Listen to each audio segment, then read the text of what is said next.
Magandang hapon po sa inyong lahat. Ito po si Celia Garcia na ngayon ay inyong host para sa ating episode on our celebration of the International Day of Persons with Disability. Sa totoo po ay pinagdiwang ito noong December 3 because tuwing ika-3 po ng Disyembre ay pinagdidiwang ito taon-taon globally sa buong mundo. At nag-umpisa po ito, I think, noon pang 1992. At ngayon, meron po silang iba-ibang tema every year. Pero ngayong taong ito, ang tema po nila ay Amplifying the Leadership of Persons with Disabilities for an Inclusive and Sustainable Future. O pagpapalakas ng pamumuno ng mga taong may kapansanan para po sa isang inklusibo at mapapanatiling kinabukasan. Ang atin pong International Day of Persons with Disabilities ay pinag-inumpisahan ng United Nations noong 1992 para po isulong ang higit na pagkaunawa sa mga issues na nauugnay sa disability at para po patakbuhin ang suporta sa dignidad, sa karapatan, at sa kapakanan ng mga taong may kapansanan. Ito po ay naglalayon din na taasan ang kamalayan ng mga tao tungkol sa benepisyo na nakukuha ng lipunan sa pag-include, sa inclusion po, sa inklusyon ng mga taong may kapansanan sa lahat ng aspeto ng pamumuhay. Ito man ay maging politikal, sosyal, ekonomika o kultural. Dati po ang tawag dito International Day of Disabled Persons ng 2008 ay iniba na po ito dahil po sa movement noon ng person first ng mga taong may kapansanan at tinawag ito, inumpisahan itong tawagin na International Day of Persons with Disabilities. Bayaan po ninyong ipakilala ng ating maganda at kaakit-akit na co-host ngayon, si Miss Janine, ang ating panauhin. Makikita ho ninyong, ay, ang gwapo din. Okay, Janine, go! Maraming salamat po, Ma'am Cel, sa napaka-mainit na pagpapakilala. Sa malamig na tanghali po na ito, na maulan na tanghali. Una po, bago ko po pakilala sa inyo po, sa ating mga nanonood, mga nakikinig, yung ating pong mahalagang panauhin sa hapon na ito, hayaan niyo muna po kung batiin kayo ng Happy International Day of Persons with Disabilities sa mga kapwa ko po tao may kapansanan at sa mga wala namang pong kapansanan, isa pong mabiyaya at mapagpalang hapon po sa inyong lahat. Nawa po manatili lamang po kayo sa pakikinig sa aming pong Facebook Live program upang sa ganun maragdagan po ang inyong kaalaman tungkol sa persons with disability and their rights and how are we going to include persons with disability in our society. So, ngayon po ipapakilala ko po yung ating pong panauhin sa hapon na ito. Mapalad po ang inklinasyon na mapaunlakan niya po ang ating pong invitasyon na siya po yung ating pong makapanayam at makabahagi rin po ng kanyang kaalaman at kananasan sa pag-a-advocate po ng rights of persons with disability. Siya po ang current information, education and communication chief sa division po ng National Council on Disability Affairs. And also former PIDAW head po ng San Fernando La Union. And also, he's a doctor of educational supervision and got a master's with multiple masters and diplomate certificate in special education, culture education, and public administration. He's a youth transformational leader, a civic service organization po then na leader, and he worked with different public school as a school administrators or public teachers maybe. Mamaya po makikilala po natin siya ng mas malalim pa at tungkol po doon sa kanyang mga ginagawa patungkol po sa disability sector. Samahan niyo po ang inclinasyon na batiin po at i-welcome si Sir Mark Anthony Inocencio. Hi, Sir Mark.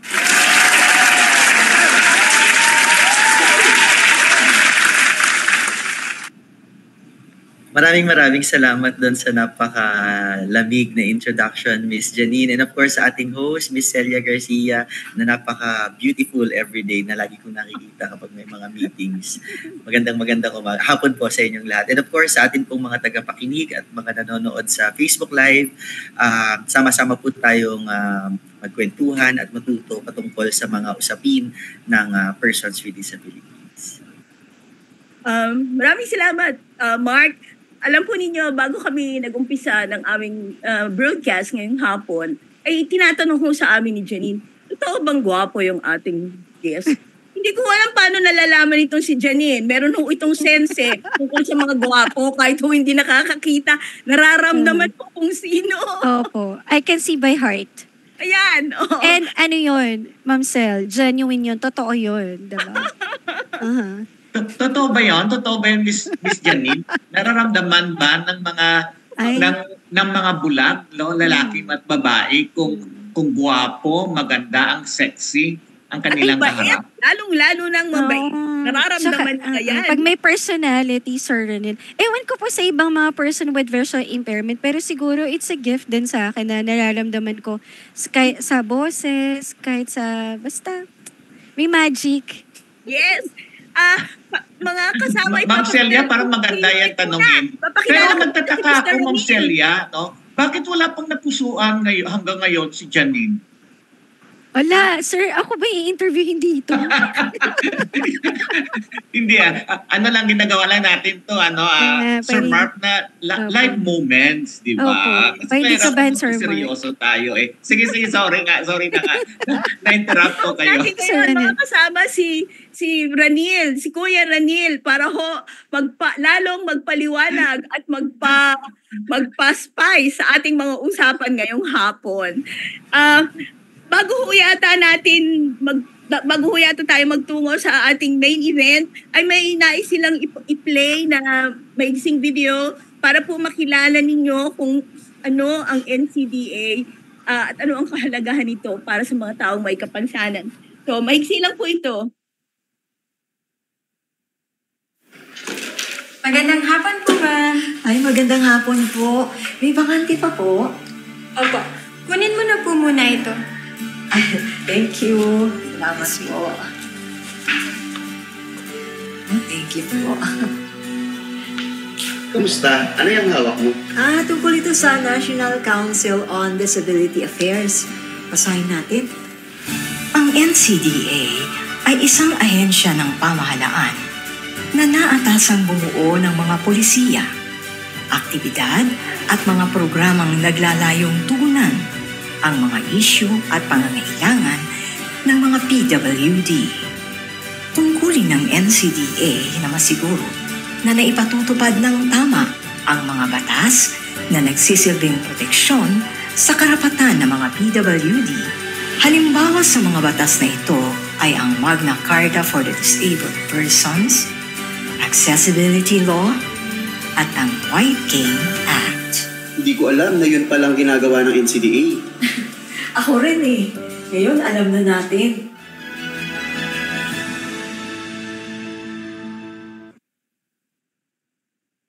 Okay, maraming salamat. Ngayon po ay interview na po natin tong ating gwapong panauhin. Kumusta daw yung NCDA ngayon, Mark? Ano daw ba yung mga latest na events o highlights na inyong ipatutupad sa taong ito? Maraming salamat po, Ma'am Celia. No? So ngayong taon po, malaking hakbang para sa ating sektor na nakapag-celebrate na po tayo ng National Disability Rights Week na binago po ng ating presidente na galing po sa NTPR or yung National Disability Prevention Rehabilitation Week So kagustuhan po ng sektor na mas maging rights-based po kasi ang approach ng ating selebrasyon. Kaya po sa tulong po ng ating RCTA, nailathala po ang proklamasyong ito at ginanap ito noong last July. Kasama po ang iba't ibang mga disability focus organization, mga LGU po at mga national government agency. Isa po na highlight po natin ng ating ahensya ay yung yung kinandak po natin na pag-host ng Global IT Challenge for Youth with Disability 2024. Ito po ay nagsimula noong Nobyembre kung saan po nagkamit ng medalya po ang mga kabataang may kapansanan na nagmula sa bansang Pilipinas. Katuwang po natin dito ang Rehabilitation International Korea, LG Electronics Philippines, DICT, DOST at iba pang mga kawani at sangay ng pamahalaan. Ngayon po, para po dito sa celebration naman natin, Ma'am Celia, meron po tayong annual recognition program o yung tinatawag natin na Extraordinary Filipinos with Disability 2024. So, papangaralan pa. Mark, bago ka pumunta dyan, gusto ko lang sanang itanong, sabi mo nga ay maraming nakamit na medalya yung ating mga atletang may kapansanan. Meron ba silang nakuhang cash rewards? Meron po. Meron po silang mga nakuha. As far as I'm concerned po, ito po ay $1 po yung mga nanalo po. Aba, at hindi yan malayo doon sa mga nakuha ng ating mga walang kapansanan na atleta? Hindi ko po sure yung sa part na yon. Pero ang importante po, yung pong mga kapatid natin na mga kabataang may kapansanan na nakikontest is meron po silang natanggap. Okay. Maraming salamat. Okay, tuloy! Opo. So, yun po.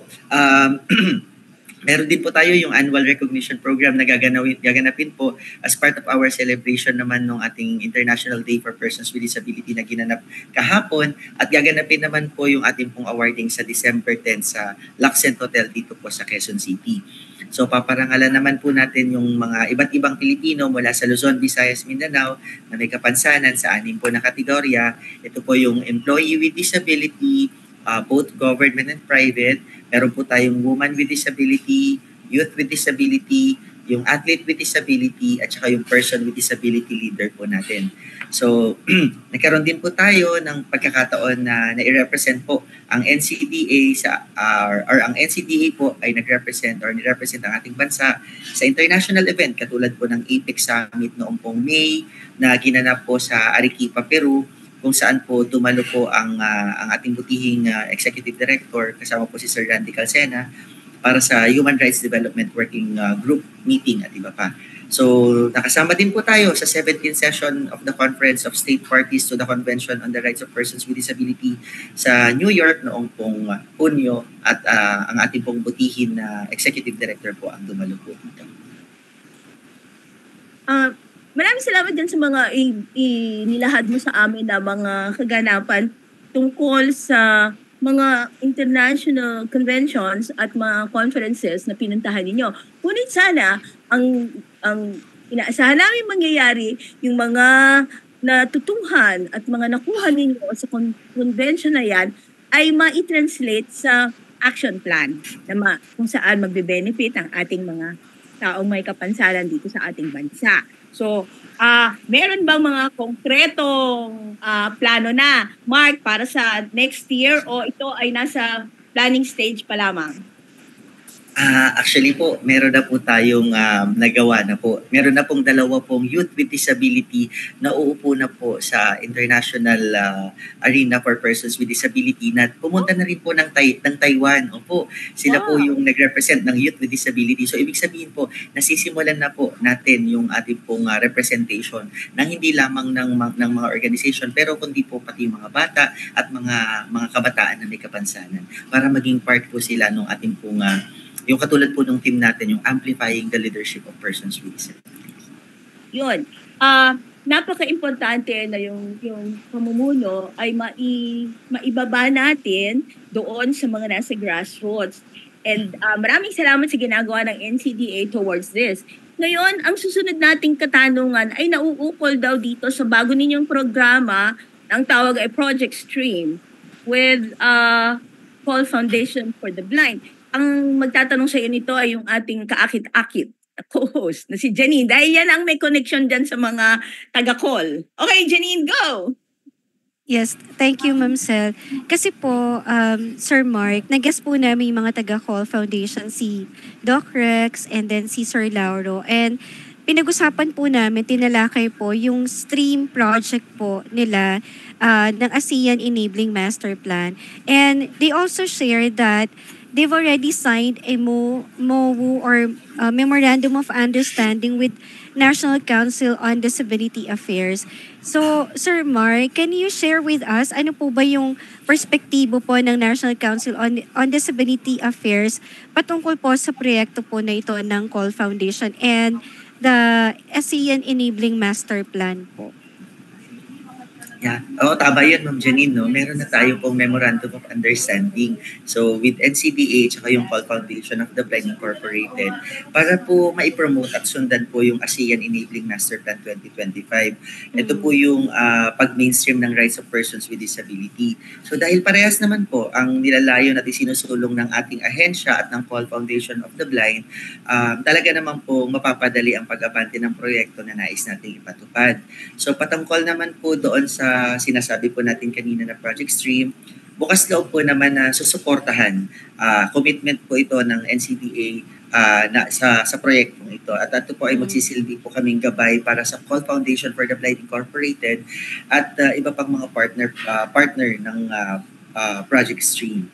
So sa ngayon po, wala pa po yung tiyak na plano kasama yung aming ahensya. Kaya hindi po muna kami makapagbibigay ng komento patungkol dito. No po? Pero nakikita po namin na isang mahalagang proyektong itong Project Stream, lalo na't kailangang mabago ang pananaw ng bawat Pilipino pagdating sa rights and needs ng ating pong sektor. Pero Sir Mark, kayo po bilang information, education, and communication chief po sa division po ng NCDA. Sa palagay niyo po, ano po kaya yung maaring ibigay na suporta po ng inyo pong division when it comes to accessibility ng information, ng communication, and then ng education na related po sa project stream po ng Call Foundation for the Blind, sir? Thank you, Ma'am Janine. So nasa Opo. ating pong division ang education at ang advocacy, yung subcom ng education and advocacy. Opo. Kaya po may mga programa at meron po tayong mga nakapilang mga gawain na gagawin natin sa mga darating pong araw. So doon po sa advocacy, yung pag-translate pa lang po ng batas at pinaplano na po rin natin na yung ating pong governing board ay maging parte ng pagpapalagana po ng mga advokasya na ginagawa natin sa NCDA. So ngayon po, ang ginagawa po natin sa ating pong division ay pinapalakas po natin yung ating pong manpower sa pamamagitan po ng pagkakaroon po ng mga gamit para po sa ating pong broadcast, and at the same time magkaroon po tayo ng mga training para sa ating mga kasama para po mas maging yung implementation ng advocacy natin na ginagawa para sa persons with disability ay mas katanggap-tanggap, mauunawaan po ng ating pong sektor. Isa rin po is yung, sabi ko nga po, yung translation din ng ating pong batas sa Filipino at kung kaya rin po natin na i-translate ito sa iba't iba pong mga wika pa katulad ng Cebuano, Ilocano, Kapampangan para po yung ating pong mga batas ay mauunawaan din po ng mga kapatid natin ng mga kabansa. Pero Sir Mark, based on my understanding po, Ma'am Sel, ang kaya pong ibigay na suporta po ng National Council on Disability Affairs, specifically for this project, is more of technical assistance. Tama po ba, sir? Yes, ma'am. Pero yung kanina po, yung tanong nyo sa amin po is para sa aming division. So sa division po namin, we focus talaga on the advocacy and information dissemination. Opo, the training po. Lalong-lalo na po yung mga PIDAW po natin. Darating po yung mga araw na bababa po tayo sa mga PIDAW natin sa region, province at mga LGUs. Para naman po, mas turuan din po sila kung paano po magbibigay ng mensahe, paano po may bababa yung mga advocacy campaign natin para po doon sa mga ginagawa nating programa. Hindi lamang ng NCDA, kundi pati yung ating pong mga kasamahan sa Project Stream. Lumitaw na si Celia, may karagdagan ako itatanong. Yes, alam ko lumitaw ka na dahil nadinig mo yung master plan. Hindi. Iba yun. Actually, congratulate ko si Sir Mark, no, dahil napansin ko ngayon no na mas napaigting no ang information campaign ng NCDA no. Pero Sir Mark kung okay lang to, may napansin na ako kanina no, Ma'am Celia, Ma'am Janine, may napansin ba kayo regarding kanina no sa pinalabas no na video no ng ng NCDA? Kasi parang napansin ko doon no. 'Di ba parang sana Sir Mark gusto natin na spell out, 'di ba? PWD kasi parang nakita, tama ba ako? Parang nakita ko doon na narinig ko, sir. Ang pagbigkas doon ay PWD, no? And disabled person, sir. Mas i-improve natin na spell out no ang PWD kaysa persons with disabilities. Tama ba ako? Yes, sir. Just to give you a little background, yung video po na yon ay ginawa mga 3 or 3 taon na po ang nakakaraan. Kaya po talagang ngayon po... Kaya wala pa doon si Sir Mark, Ma'am Celia, Ma'am Janine, take note, wala pa doon si Sir Mark, kaya gano'n. Okay, sige. Pero sa pagdating po sa mga ganyan, medyo talaga pong ipapolish po natin. No? We see to it na meron po tayong sign language interpreters, meron din po tayong captioning, meron din po, para po lahat po maging inclusive yung mga gagawin po natin ng mga audiovisual presentation. Correct terms, Mark. Yes po, Ma'am Celia and Sir Rani. We will take note of those po. At salamat po for reminding us. Teka. Okay na ako, Ma'am Celia. Actually, marami akong itatanong sana kay Sir Mark kasi nagiging specialist teacher siya kasi. Yung sa dati niyang posisyon, no? I'm sure siguro baka ma-invite siya natin sa mga nakaraan, no? Para kanyang maibahagi sa atin, no? Ang kanyang mga karanasan, no? Doon sa ground, no? Kung anong nakikita niya no sa mga learners with disabilities natin, sa mga magulang, no. Siguro imbitahin natin no next time no si Sir Mark, no. Pero nandito na rin Ma'am Celia, baka makalimutan mo rin Ma'am Janine. Nandito si Arturo yung Artube Service, nandito siya ngayon kasama natin, no. Baka makalimutan niyo lang i-mention si Arturo. Welcome, Mr. Art. Yun yung ating machong-macho na kasama sa inklinasyon. Mr. Art Letim, ang tawag nila, hard-hitting broadcast journalist ng inklinasyon. Hi, Art! Janine. Yes po. Gusto ko lang sanang tanong mo or kung sabi kasi ni Mark kanina, hindi pa masyadong malinaw yung kanilang ugnayan with call regarding stream. So, yung stream project, pwede bang ipaliwanag mo lang sandali, briefly, kung ano ba ito dahil walang masyadong nakakaalam tungkol sa stream project? Yes po, Sir Mark. Para po dun sa mga nakikinig, kasi nung nakaraang linggo po, ang kasama po namin is the project consultant po and project director po, si Sir Lauro and then Doc Rex.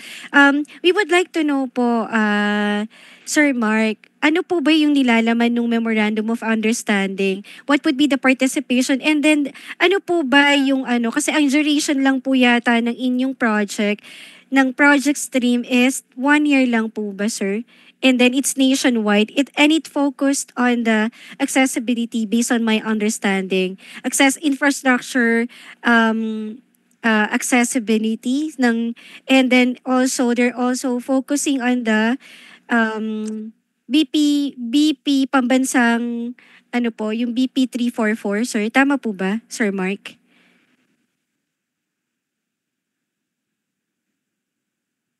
Sir Mark?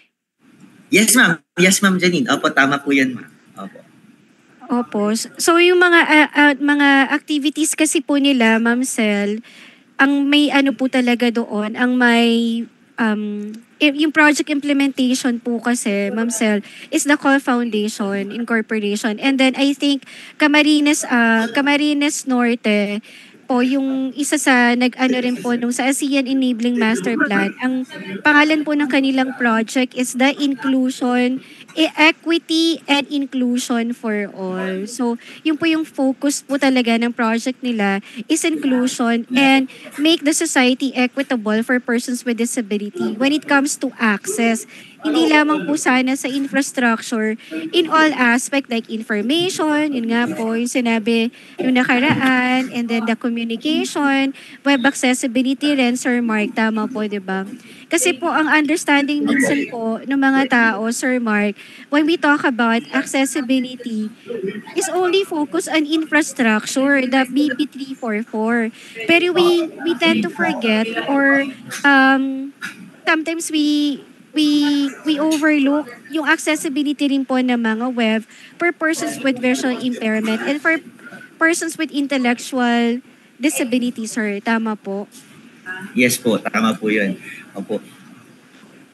Ngayon ma'am, yung isa sa mga ginagawa po natin, doon sa like yung sa ating website, inaayos po natin siya. At the same time, yung mga accessible online learning ano po natin, trainings natin sa NCDA is inaayos din po natin through ISSP program din ng NCDA. So ngayon po, i-work out po natin na mas maging hindi lang talaga, pag sinabi kasi nating accessibility, it's not about may rampa, may handrails, may non-skid na floors, pero it's all about also access to information, Yes, access sir. to, yes po. So lahat po yun, ginagawan po natin ng mga plano as of the moment. And with your help din po, kasama of course yung ating program na ginagawa din ngayon, together with of course yung sa Call Foundation, maganda po ito na pagsamahin po natin yung ating mga ideas to come up with a very good and effective plan to make these things more accessible for persons with disability.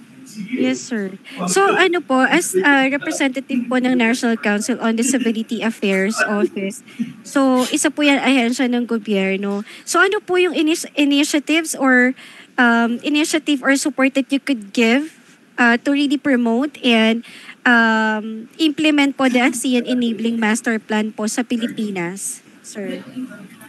Sa amin po ma'am, as we all know that our mandate naman talaga sa NCDA is more on the policy development, and at the same time dito po sa ating pong division ay yung pong advokasya talaga, yung advocacy and yung sabi nga po nila, kami po ang bibig ng NCDA. So talaga pong dapat ipaalam natin sa simula sa pinakataas hanggang sa pinakababa at dulo ng Pilipinas na meron po tayong ganitong programa.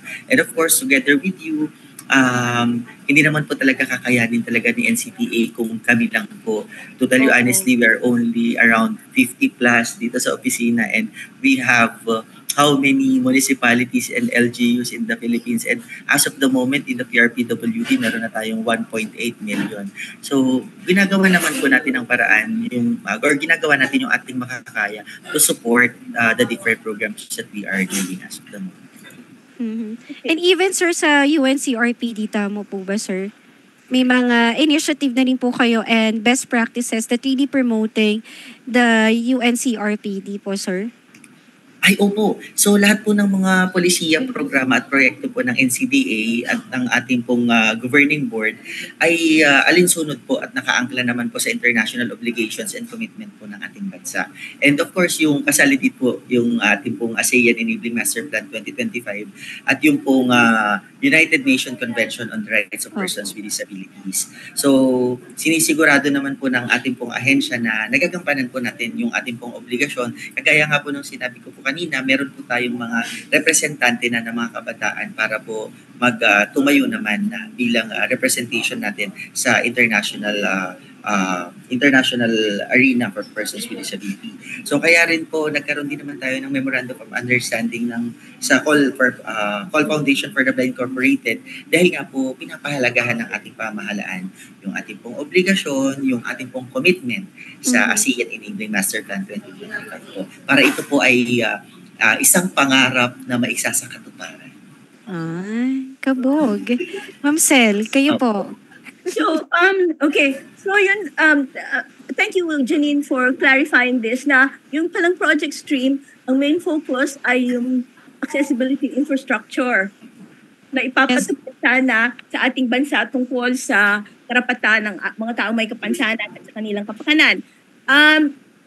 I think Marshall, na ang program ng inklusyon ay ginawa ng prestigyosong award, Culinarium Mabini Award noong 2023 bilang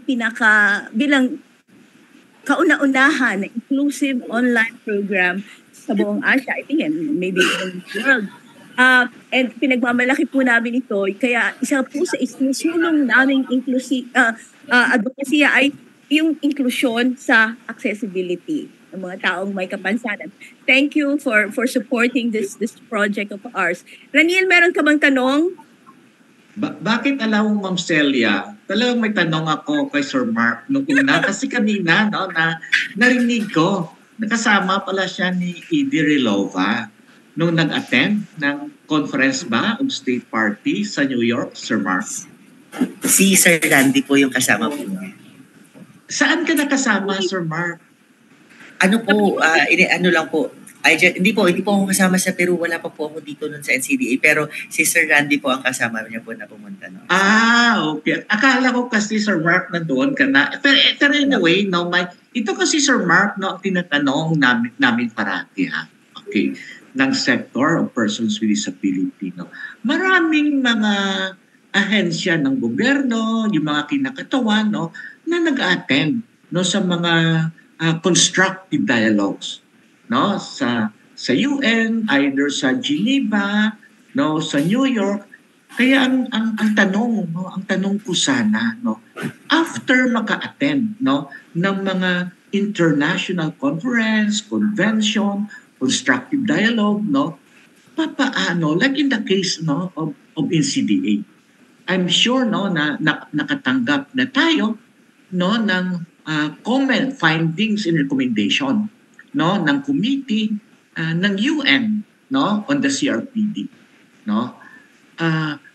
May nakaplano ba? May nakaplano ba ang NCDA na ito siya na mga findings and recommendation ay i-cascade siya, ipaalam sa kadulo-duluhan ng mga kapuluan sa Pilipinas. Kasi kung minsan ang nangyayari kasi, sige, maraming nag-attend internationally, pero pagbalik nila dito sa Pilipinas, parang nakalimutan na nila. Pero ang mandato talaga doon na sinasabi doon sa UN ay they need to inform the rights holder kung ano ang mga pinag-usapan doon sa mga international dialogue. Meron bang konkreto, Sir Mark, na plano ang NCDA para maiparating ang mga findings and recommendation ng UN sa lahat ng mga stakeholders? As per information din po na nakalap ko bago po ako dumating sa NCDA, nagkakaroon po tayo ng mga meetings with our organization. Meron tayong mga consultation meetings na kinakandak na rin po, like with the PDAOs and the different organizations po. So ngayon po, ang pinaka talagang kaya pong gawin ng ating pong division bilang inyo pong tagapagsalita ngayon is media advocacy po talaga. So ginagamit lang po talaga natin yung mga platform na kaya natin at meron tayo para po marating po nung mga yung mga pinakamalalayong lugar. Katulad ng sabi nyo nga po, yung mga pinuntahan nila through Facebook, through other platforms like our website, nakikita naman po ng publiko kung ano po yung mga pwede pa natin gawin at ano pa yung mga nagagawa na po natin. Actually po, bago po na-submit ang ating state report, nagkaroon din po ng consultation dialogue with the OPDs and yung ating pong League of Persons with Disability Affairs officers sa buong Pilipinas. Okay, thank you, Sir Mark. Ma'am Celia, Ma'am Janine, nakasama ba kayo doon sa sinasabi ni Sir Mark na consultation? Yan yung una kong tanong. Tapos pangalawa, tanong ko ulit kay Sir Mark, papaano natin na monitor na dumarating or natatanggap ng ating mga stakeholders ang gusto natin ipaalam sa kanila na na information. It's like meron ba tayong feedback mechanism, meron ba tayong monitoring para malaman natin kung natatanggap nila ang gusto natin na mga impormasyon. Marami akong tanong ata, Ma'am Celia, Anyway, sige. Yan na lang po. Sir Mark, pasensya ka na sa akin. Yes po. Ngayon po, kung titingnan niyo po, meron po kasing meron po tayong mga group chat din po ng ating League of PDAO sa national, at meron din pong group chat ang League of PDAO ng mga cities, municipalities, and highly urbanized cities. So with that po, doon pa lamang po na i-cascade natin yung mga information, and through yung ating pong sa planning management division, nakakakuha po tayo ng mga data at nakakapag-gather tayo kung ano po yung mga needs pa ng ating po mga kapatid na nasa baba. So yung ini-establish din po natin yung yung feedback mechanism na ginagawa din po ng NCDA doon po sa ating mga local PDAOs, kasi nga po ang medyo nahihirapan tayo ngayon from the National Council on Disability Affairs. Wala po kasi tayong mga regional offices, so nagdadirect po tayo sa mga provinces at saka LGUs, and which is kaya po meron tayong mga regional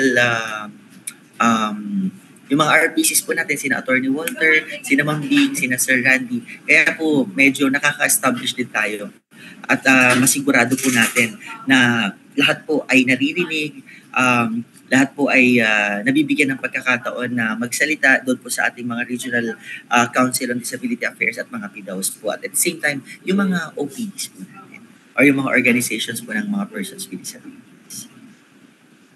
Yes po. Sir Mark, Sir Raniel and Ma'am Cel, can we also acknowledge po, Sir Arthur, since meron po tayong part dito ng sa PDAO, yung art your service. May daw po siya, pwede po bang mag-unmute daw po si Sir Art para po makapagtanong din po kay Sir Mark patungkol po nga din dun sa mga PDAO concerns? Sir Art? Yes, go Art. Kasi si Art po ang ating lead man para sa mga issues na nauukol sa PDAO. Yan po ang Miss Jai. Oo. Video now, sir. Sige. Yes. Ang saya nito, 4 kayo yung host ng introduction. First time ito nangyari. Oh, Sir Mark. Ang gwapo kasi ng ating Art, mas gwapo sa'yo. Sorry ka. Naniniwala ako sa'yo. Oo, dapat maniwala ka sa akin. Sige, Sir Art. Magtanong ka na, Sir Art. Yeah, good afternoon, Sir Mark. Good afternoon sa lahat. Kanina hindi ako makapagsalita kasi continuous yung meeting namin. Pero tinapos nila. From Jen Garcia, PDAO, focus on to everyone. May time to indicate. Anyway, ang ko lang kasi talagang kahit na how much consultation that we did sa grassroots level o sa city level o provincial level or even regional level, wala siyang forward. Consultation lang, talks but no actions. Hanggang ngayon, hindi na-realize hanggang From Janine, focus on to everyone. kahit city level mismo, wala accessibility concern. At minsan, yung reasonable accommodation, magpapatawag sila ng meeting pero walang reasonable accommodation like for example, sign language interpreter or personal assistant, hindi man lang ma-providean sila ng ganun para makapunta agad at magkaroon ng meaningful participation. Ang dito ang nakikita natin talaga, hindi yung sa lack of consultations hindi siya doon, kundi sa lack of resources. Kasi hindi pinaprioritize ng government na maglagay ng accessibility sa mga dapat napuntahan, like especially sa mga government establishment. Magkakaroon nga ng SGLG, alam naman natin yung totoo. Ililipat lang yung PDAO office doon sa accessible talagang tignan. Pero pag umalis na yung team ng SGLG, yung mag-access audit, babalik ulit doon. And that's true. Para lang magkaroon ng SGLG. So, paano gagawin? Like sinabi ni Karanil, kailangan meron tayong feedback and monitoring mechanism. At yung indicators kung talaga nagiging effective yung mga consultations natin sa mga OPD. So, for persons with disability as well as the stakeholders. We parang nakakapagod na lahat, consultation, hingin opinion, tas meeting dito, and then hindi makapunta yung dapat na-invite dahil wala accessibility concern, walang reasonable accommodation. So those things talaga we have to make it realize sa grassroots. Kailangan kasama sa funding resources nila o sa budget sa annual investment plan ng mga government na meron talaga accessibility na binidyo namin ni Janine nung nagpunta kami ng Indonesia. Yung sidewalk nila meron talagang tactile. Baguio meron tactile. Na nagpunta ako ng Burnham Park. May tactile siya. Ang problem yung pang people. Nagkukross pa rin sa amin, napapatid pa rin dun sa cane. Pero may tactile siya. So yung mga ganong klase ba, during disaster risk reduction, karamihan ng plan yan, ng mga BDR plan, hindi inclusive. Hindi disability inclusive. Hindi, sabi na, magaling na sila mag-respond sa process of disability, pero hindi pa talaga. Yun lang naman sa what can we do more ang NCBA. Siguro, pwede siguro po kayo makapagbaba ng memorandum siguro, kahit coordinating council lang kayo, pero makakatulong yun dahil isa yun sa mga functions and duties ng PDAW na mag-provide ng monitoring, promote ang disability concerns para ma-realize talaga. Kasi kung hindi masyado lang tayong consultation lang and talking with people with disability without actions, wala na, andun na lang tayo, stagnant tayo. Pero kung meron, nakita na isang model na meron talagang inclusive talaga sila at meron funding binibigay. Kasi kung meron man bigay, kakapiragot lang. Diba? Yan lang po, Sir Mark. Thank you. Thank you very much, Sir Art. Ang haba naman ang paliwanag ni Arturo. Opo. Opo. Noted po lahat po yan yung inyo pong sinabi. Opo. Tama po kayo, challenges po talaga ang resources. Kaya naman po isa yan sa mga recommendation po during the SGLG consultation. At meron po talagang naganap na consultation at yung mga recommendations naman po ay kailangan talagang i-amend din yung mga indicators. Mai-share ko lang po sa inyo, nung ako po ay nasa PDAW, when it comes to resources po, hindi ko alam kung dapat ba talaga na ang isang PDAW ay magaling makihagal din talaga ng pondo. Just to share to you, Sir Art, no, ayoko din naman na, ayokong i-apply or yung buhati ng sarili kong bangko. Pero nagsimula kami sa PDAW noon na napakaliit talaga ng pondo. Parang wala pa ata kami or nasa 500,000 ng pondo. Pero nung dumating po tayo at nakita natin kung paano dapat paikutin ang sistema sa PDAW, nakalikom tayo sa isang taon at 8 buwan na nag-stay po ako doon, 2 beses ako nag-prepare for the budget. Naka-earn kami ng almost 6 to 7 million dahil nakikihagil kami sa iba't ibang pondo rin ng iba't iba pong opisina para magkaroon talaga ng programa for persons with disability. Pagdating naman po doon sa SGLG talaga, ito po ay talagang role talaga ni PDAW na lagyan ng ngipin na hindi po pwede na dahil SGLG ganito lang yung gagawin. Hindi po talaga pwedeng ganoon. Kailangan po na makita natin na yung accessibility feature ng isang LGU at ng sa buong nasasakupan ay ma-implement dahil yun po naman talaga dapat ang tinatrabaho at ginagawa natin datin sa mga PDAW. Kaya nga po saludo ko sa mga PDAW natin. Lalong-lalo na sa mga yun nga po yung sabi nyo kanina sa Baguio, no? Napakalaki nung nagastos nila. Million po talaga yung naubos nila sa kanilang tactile pa lang. Yung maging walkable municipality or walkable city ang isang local government unit ay maganda rin na po na siguro pwede nating ilapit. Siguro isa rin po na maganda na gawin natin is magkaroon talaga tayo ng partnership and engagement sa iba't ibang departamento ng ating pong sari-sariling mga LGUs. Kasi po sila mismo ay may mga pondo for accessibility. Noon nga pong sa Region 1, i-share ko na lang dahil nandiyan naman si Ma'am Jennifer. Merong ibinibigay si DPWH noon na almost 6 million for accessibility na paghahatian daw ng buong Region 1. Kaya sabi ko noon, taga San Fernando nasa San Fernando ang DPWH kaya dapat sana unahin din. Kaya yun po, nakapagbigay din naman sila through the initiative din po ng mga PDAW. Kaya I'm really saluting the PDAWs natin na ginagawa talaga yung kanila pong best to become yung ating mga LGUs na maging accessible at yung mga persons with disability natin ay makatanggap ng mga nararapat at katanggap na servisyo sa kanila. Habol lang, Sir Mark. I-share ko lang ng konti, Ma'am Celia. Sadali. Trivia lang naman or fun fact na, ang nag-draft talaga ng PDAW is mga blind.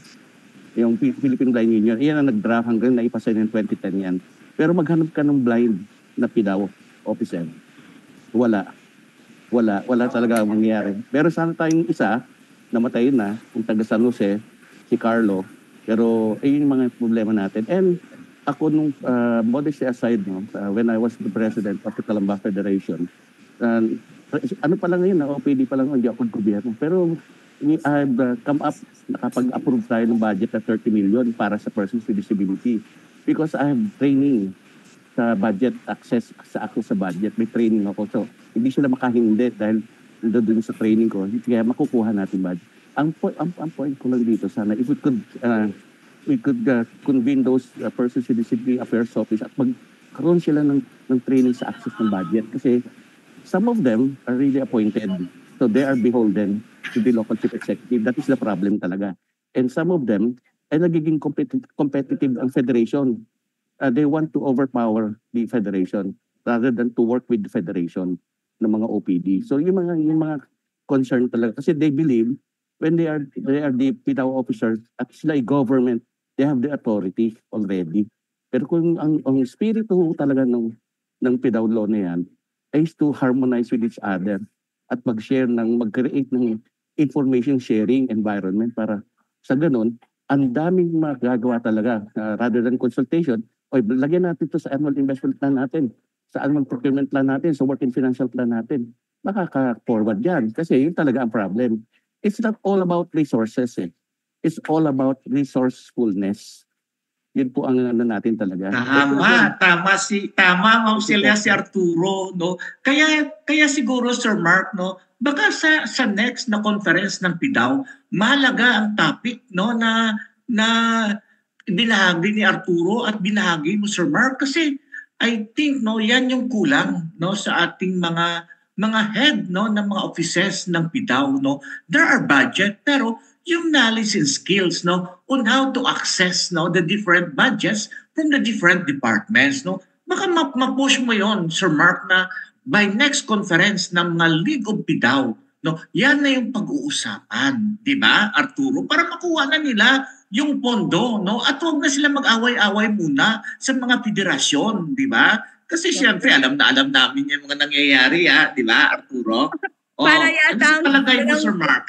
Para yatang walang masyadong poder ang NCDA to do that. Para makialam dyan. Mark?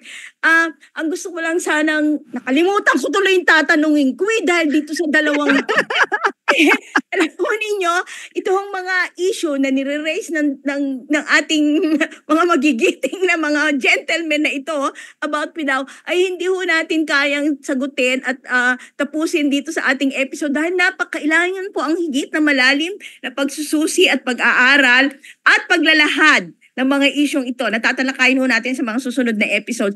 Maraming salamat ho sa paglilitaw ng mga ganitong mga usapin.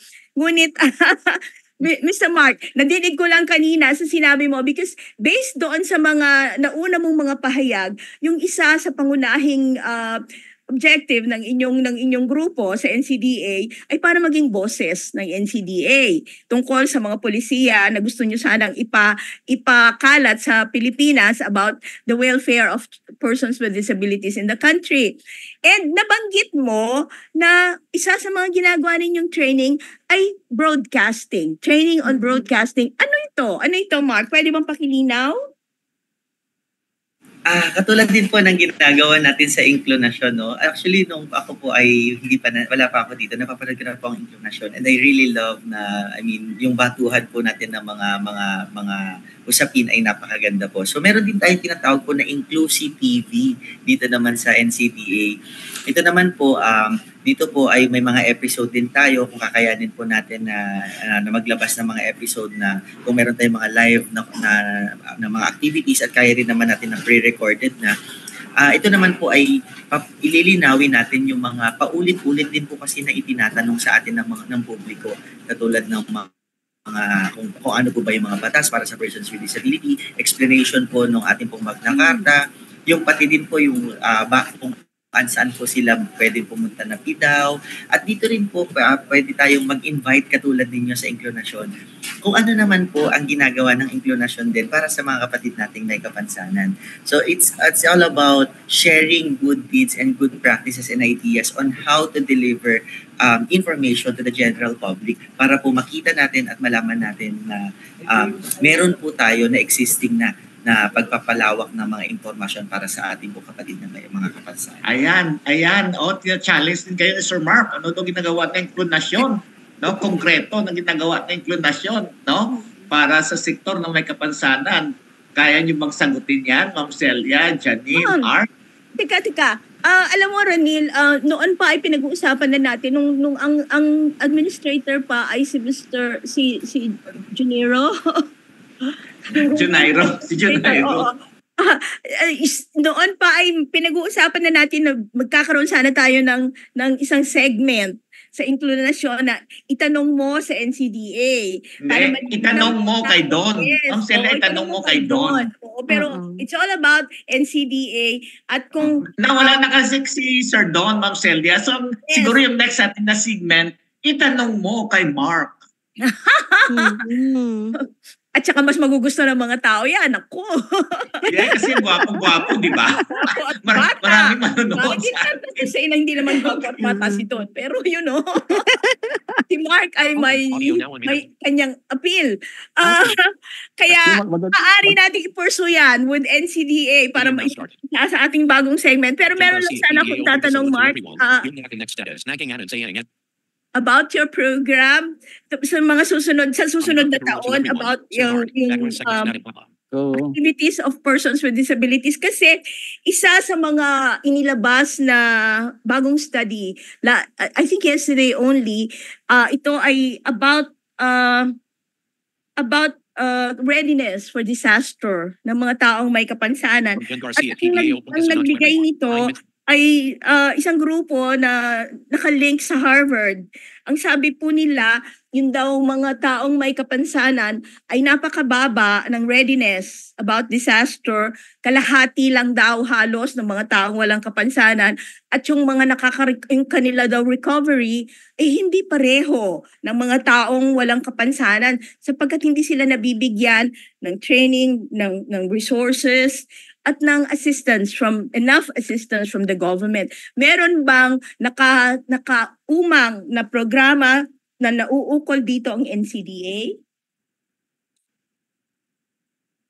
Thank you, Ma'am Celia. Actually po, kakatapos lang po ng training ng NCDA. Ito po yung aking pong, sorry, hindi ko makita. Meron na po tayong Certificate of Participation. Kakakuha ko lang po dito sa akin. Ito po ay Purple Vest Mission from Access Israel. Ito po ay training of trainers on accessible emergency assistance for people with disability and elderly. At ito po ay kinandak ng Access Israel. Kaya maganda rin po ito na pwede natin itong ibaba sa ating pong mga kapatid na may kapansanan. Of course, through partnership din po ng Office of the Civil Defense, kasi po pwede naman po natin gawan din ng maganda po na manual din ang ating pong mga kapatid na may kapansanan kung paano rin sila i-handle sa mga evacuation centers.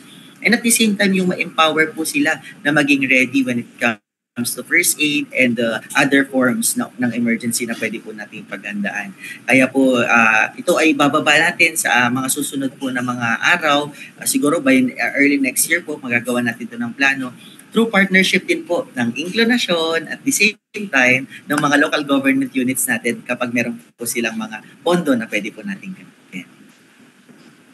Okay, and yun po, nag-message si Sir Art. Sabi ni Sir Art, I can provide training on disability inclusive DRR. Sige Sir Art, we will work on it para po yung gagawin po natin na manual at yung gagawin din natin na module for DRR is i-include po namin kayo para po mas comprehensive, collaborative at talaga pong person with disability friendly po at yung ating pong mga gagawin na mga modules. Okay, meron pang isang tanong dito na nauukol daw sa program on leadership dahil nga ang tema ngayon ng ating International Day of for Persons with Disabilities ay tungkol sa leadership. Meron daw ba kayong program on leadership of persons with disabilities, pagpapalakas ng leadership of persons with disabilities? Nabanggit mo na kanina, Mark, yung tungkol sa youth, pero yung mga iba pang programa ng leadership like for women and for other adults. Meron bang program? Meron naman po, may mga kinakandak din naman po tayong mga ganyan, no? Especially for gender and development. So, ang isa po siguro na pwede talaga nating i-priority, lalong-lalo na dito po sa ating division is magsisimula po talaga tayo sa edukasyon. Dahil po kailangan nating maging functional din yung mga persons with disability natin. Kaya po yung Inclusive Learning Resources Center natin nakasama dun sa RA 11650 or yung Inclusive Education Act na partner natin ang DepEd is talaga pong ini-intensify po natin, no? At dahil nga po parang babalik po talaga tayo ulit doon sa kaalaman at edukasyon ng bawat person with disability. Dahil sabi nga po ni Sir Art, kahit gustuhin po natin na magkaroon tayo ng PIDAW, pero yun po, kung ang pag-uusapan po natin ito is yung qualification po talaga ng mga PIDAWs po natin. Babalik po talaga tayo doon po talaga sa proseso ng pag-hire ng mga persons with disability. Kaya po, isa yan sa mga challenges talaga sa mga nag-a-aspire ng mga maging PIDAW sa yung kanila pong eligibility. Kaya yung isa rin po na programa natin is yung ginawa po kahapon, yung ating pong COMEX, yung ating pong computer examination para po sa civil service for persons with disability. So yun po, nag-invite po tayo sa bawat region para po, maging ready rin po yung ating pong mga kapatid na may kapansanan. Dahil alam naman po natin, syempre kapag meron silang eligibility or nakapag-aral po sila, sila po ay magkakaroon ng magandang trabaho at magkakaroon po sila ng magandang buhay sa pang-araw-araw. So ito po siguro sa lagitna ng lahat ng ito, dapat din po magkaroon tayo ng in-depth din na capacity building and leadership training para sa mga persons with disability, lalong-lalo na sa mga PIDAW natin. Dahil sila po talaga ang nakakakilala sa baba. So kung si NCDA lang po talaga, hindi po niya kakayanin. Kaya po, through the help of our PIDAWs, magiging mas produktibo at expressive po yung ating mga programs po talaga. And in partnership with local governments and CSOs, diba, Mark? Napaka-importante niyan sapagkat yung mga resources nila ay kailangan nating itap. Tama po yan, tama po. Mga kapatid, meron ba kayo diyang mga burning questions? Sige na. Ako, Ma'am Sel, may tanong ako. Unahan pa ako ni Arte. Sir Mark. Done talking. Yes, Janine, go! May makalimutan ko na naman. So, Sir Mark, kasi you were saying that we need capacity building and leadership skills training for persons with disability. Ikaw po, as the Chief po ng Information, Education, and Communication po, Division ng NCDA, ano po kaya dun sa mga persons with disability po natin na nakikinig po ngayon, saan po kaya sila pwede makakuha pa po ng maraming informasyon if they would be interested to be capacitated and to be empowered leaders din po na person with disability? Do you have Facebook page or ano pa po ba yung mga types of information dissemination that are you using para po lumawak po yung kaalaman po at makilala pa po yung mga programs and projects po ng NCDA po, sir?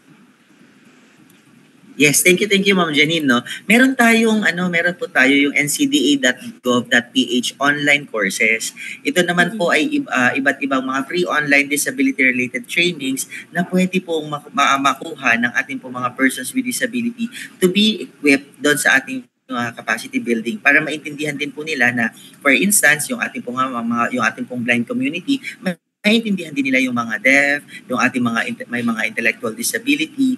And ito po ay mga training na libre, may certificate, accessible, maiksi at self-paced po. So ang kagandahan nito, pwede nating makuha yung training sa mabilis na panahon at at the same time, meron po tayong mga 4 na ngayon eh. Meron tayong disability-related awareness courses, meron tayong disability support services courses, meron din tayong mga PIDAW-related courses. And at yung isa po na dagdag natin is yung gender and development courses. So ito po ay isa sa mga ginagawa na natin at pinapataas pa po natin yung antas ng kagandahan at kaalaman para sa mga persons with disability po natin. Libre yan, sir? Libre po yes, lahat libre ng mga po trainings? Paano po, sir, kung halimbawa wala po silang internet connection sa bahay? para po maka-access po ng mga information that you posted online.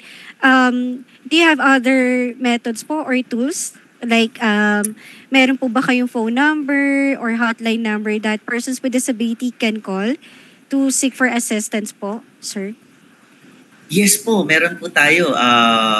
May contact number din po tayo na nakalagay din po sa ating mga website. Actually ngayon po ginagawa pa rin natin yung mga traditional media information natin, katulad po ng mga threefolds natin ng mga information, like yung sa batas natin, imbis na mag-print tayo ng napakarami, kukunin lang natin yung gist ng information at doon na natin po ilalagay. So yan yung mga plano po na nakalinya ngayon. So para naman po doon sa ating pong email, pwede po kayo mag-email sa council@ncda.gov.ph at ang aming pong telephone number na 632-8932-6422. At kami po ay matatagpuan sa NCDA Building, Isidora Street, Barangay Holy Spirit, Diliman, Quezon City, Philippines 1127. Thank you po. Sige po, Sir Art. Kayo na po. Okay. Ayun. Dinig pa ba ako? Yes po. Okay. Yes, Sir Mark. Isa lang sana ay makakatulong malaki yung information dissemination regarding dun sa pag-identify ng PIDAO officer. So nasa IRR natin nakalagay doon na magkakaroon tayo ng General Assembly at ibibigay ng 3 pangalan, and then the personal selection board will select and recommend it to the local chief executive. Ang nagiging problem kasi pagdating dyan sa ina-appoint, meron tayong mga magagaling na leaders na hindi nakatapos ng pag-aaral hanggang elementary. So, ang isang problema, once na siyang malakasan ng leader pero hindi siya mag-qualify dahil sa yung qualification standards na pinrovide ng civil service na eligibility, di ba? Kailangan pag sa government ka at makakuha ka ng item, kailangan civil service eligible ka. Karamihan kailangan hindi. Pero meron namang ngayon na law na po pwede ka mag-exam, mag-take ng civil service examination basta 18 years old above ka at high school graduate. What about those elementary graduate pero ang gagaling na leader? So, ang magandang na-recommend ni Emer noon, ni Director Emer before, is yung PIDAO Academy. Talagang mag-training dito kasi pag nag-graduate ka dito sa PIDAO Academy, magkakaroon ka ng NC2. So, yung NC2 mo, yan ang qualification mo na para sa civil service kasi pwede ka na makapaupo. As PIDAO kasi iba-ibang salary grade yan, 18, 22, 24. So, tataas ang level. Pero yung iba kasi na-appoint sa PIDAO, educational background ng tignan, pero not experience. Meron dyan mga experience talaga. Pero yung talagang magagaling na leaders, alam nila talagang grassroots, kapag nila, hindi makapasok dyan. So, hindi makapag-provide. Ang nagkakaroon ng competition with the PIDAO, yung sila. At yung PIDAO, hindi makikinig. And then, who will, siyempre, ikaw ba naman, lalabanan mo bang ang appointing authority? Sabihin hindi, mawawalan ka ng trabaho, ang hirap kumuha ng trabaho ng isang person with disability. Yun ang mga concern lang natin. Sana magkaroon ng isang communication o release nyo na kung gaano ka-important. Kasi nakita nyo naman talaga, umikot man kayo ng buong Pilipinas. Pag tinanong nyo paano kayo na-appoint o dumaan ba General Assembly, none. Talagang none. So, ang mga ganong klase, with no offense dyan, hindi ikaw talagang well-deserved yung position mong yan. Pero yung iba talaga, hindi deserving. So, anyway, that's my point at sinare ko lang naman sa inyo yung experience ko, and with siguro one of these days, supposedly meron akong courtesy call with PD Riloban noong last 26 to November 26, kaya lang nag-conflict doon sa aking schedule.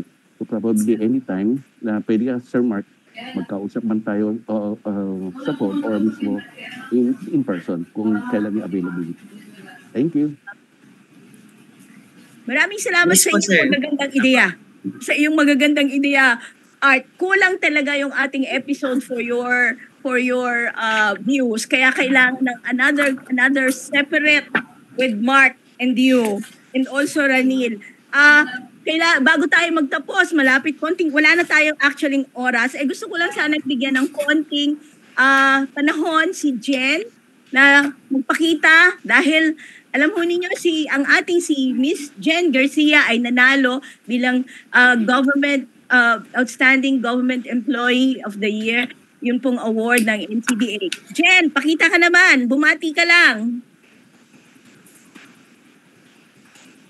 Ayan, magandang hapon po sa ating lahat, sa lahat ng nanonood. And of course, good afternoon po sa ating very active na guest, Dr. Mark Inocencio. Thank you, sir, for guesting at Inclination and hoping that we will have a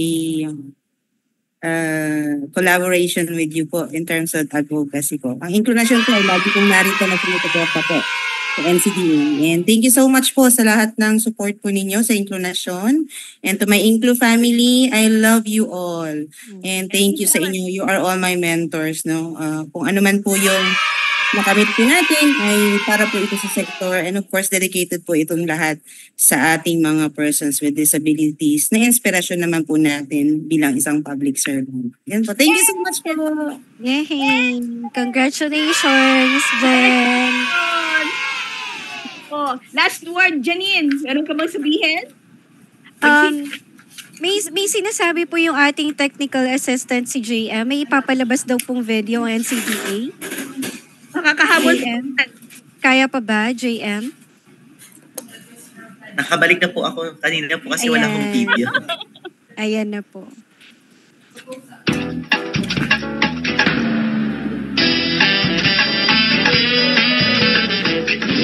Parehong kakayahan, parehong karapatan. Kaya kong magtrabaho. Karapatan kong maglibang.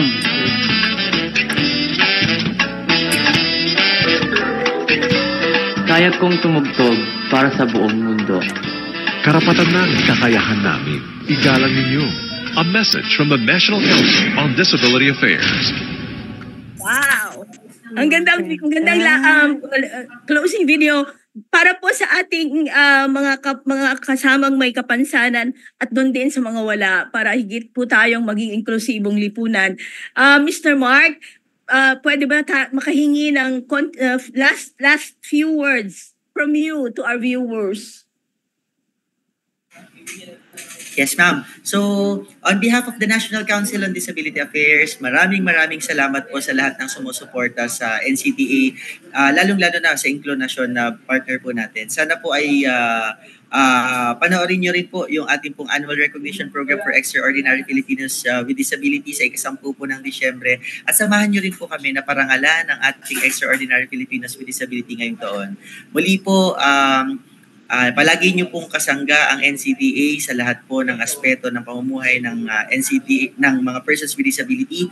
Maraming salamat po at magandang hapon po sa inyong lahat. Mabuhay po ang Inclination. Maraming salamat, Mark. We hope to have you again here in Inclination in some other episodes. Maraming salamat din sa ating mga pogi din, pwede na rin, na mga singing co-host, Art and Raniel. At sa ating, of course, very seductive, alluring Miss Janine. Maraming salamat sa inyo. Sa ating winner, Miss Jennifer Garcia. Yay! More power to you. Mga kapatid, yesterday, ay meron pong nilabas na mensahe ang Department of Justice, ang atin pong sangay ng gobyerno na nakaukol sa pagpapalaganap ng hustisya sa ating bansa. At ito po ay ang kanilang pagsuporta sa pagkakaroon ng malawakang hustisya sa ating bansa para sa mga taong may kapansanan at pagbibigay din ng suporta sa 151 persons with disability na workers within the DOJ pala. Ang sabi ho nila ay talagang sinisikap nila na sumunod sa lahat ng mga disability laws at ito ay ang patunay nito ay kasama sila doon sa disability audit na ginanap nitong huling Nobyembre lamang, last November.